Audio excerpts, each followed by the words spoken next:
Hello, welcome to Graceful Embroidery. Today I'm going to stitch out one of the new Jacobean Sampler quilt blocks.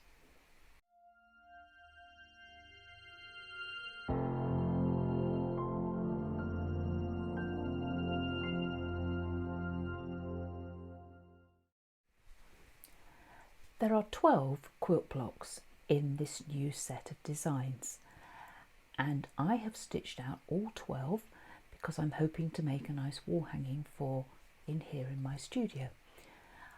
I did, however, on one of the 12 blocks I had a problem, and so I've got to restitch that one. I made two mistakes. One, for some reason or other, and I'm sure you've all had this happen, some of the elements within the design moved. I didn't notice it when I was stitching out, but when I took it out of off the hoop, I suddenly thought, oh dear, what's all going on in that corner? So obviously the gremlins had been visiting and moved a few things around without me noticing. And the other thing is probably because they are big blocks. These are the larger ones which are stitched out in the 260 by 260 hoop. They are 60 to 80,000 stitches, so it's a bit of a marathon, but well worth the effort. And at the end of the day, when you've perhaps been stitching out two and you're a bit tired, you can make that classic mistake at the end and put the wrong colour in. And this is what I did. Instead of doing the border in the ivory, I went and did it in the gold. Let me show you. This is the block in question. It's number 7 in the set, and as you can see, it's got a lovely gold border. These designs you have the main block here, and then fits in your 200 by 200 hoop, and then there is a frame. I have matched them up, but the frames come separately, so you can mix them up as you see fit. There are 8 embroidered frames, and then there are 4 that have quilting frames, but you'll see those another time. Now, as you can see, this is what happened. The insert of these gold flowers had moved, and so I've got to stitch this one again, and I'm going to show you how I do that.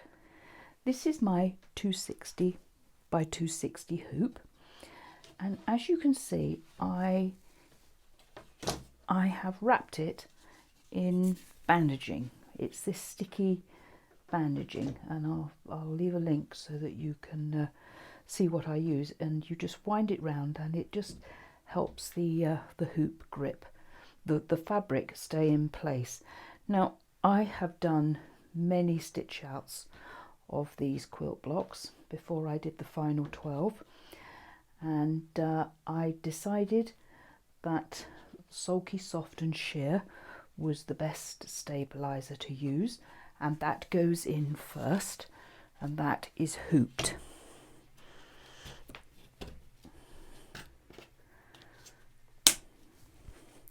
The next thing to do is to turn it over.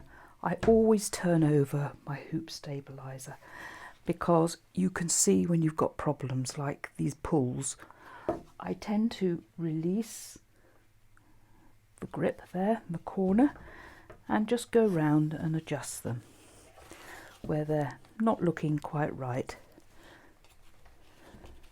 And the worst area is always where the clip is, but as you can see, that makes it look a little bit better. Turn it over and tighten it, and now it's all looking fine.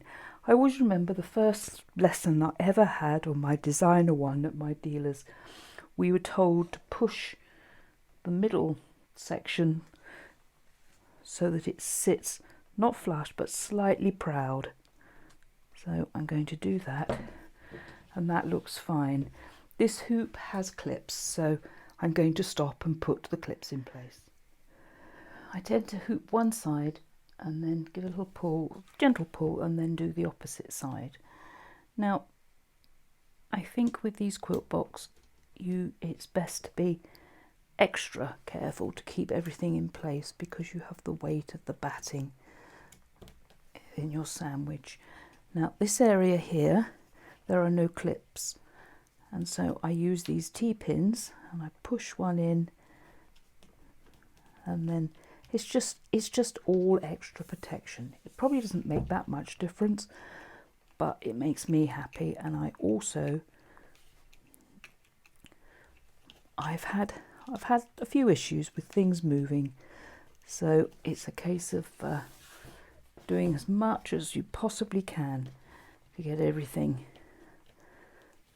to stay put,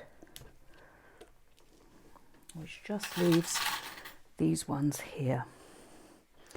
Now, I did find when you're doing a big marathon like this, and with lots of designs to stitch out, it's good to be prepared. And so I cut out my batting and my sulky softened hair stabilizer and the silk dupion that I'm using. It's a beautiful dark ivory or antique ivory. So that's the first stage of hooping.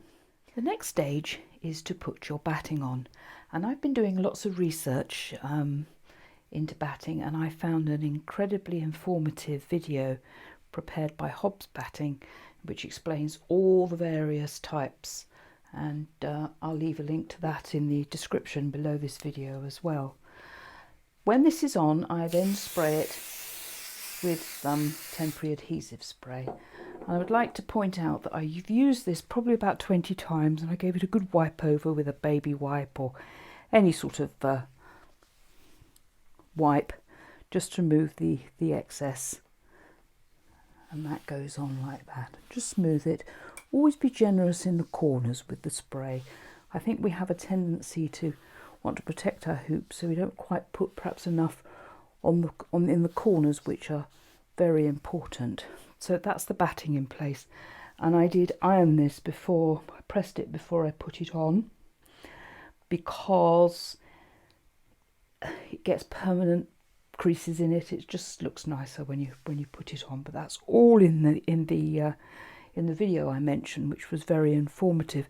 Now, as you can see here, this is my latest. I've always gone on about my June Taylor pressing mat, which is great for doing embroidery, but I've also invested in one of these wool mats, and I thoroughly recommend them for preparing your fabric before embroidery. Probably not so good for setting the stitches when you iron on the back of the embroidery. I think the June Taylor is better for that because it's softer. So I tend to have both here. I've had a big clean out in my sewing room, and so I'm doing what people suggest. I've got a pressing area and a cutting area, but I do have a very small room, so I have to be very organised. Right, so we've got the batting in place, and out comes the temporary adhesive again into the corners. Now at this point you may want to make a mark or do something to perhaps mark your batting in the first place, because obviously it's very important when your silk goes on. Because I'm using a slubby silk dupion, you've got lines on it, and they are very obvious if they're crooked. So you've just got to be careful how you offer it all up. And I tend to run my finger along here so that I can see the dip there, and I'm following on the grain here to make sure everything is straight. A couple of tips when you're doing these and you've got batting. Although the batting is important, but it is in the sandwich, you're still going to get a lot more fluff and lint in your bobbin area, so you need to check that probably after each block. And a nice new needle as well. And now that's ready to go over to my machine.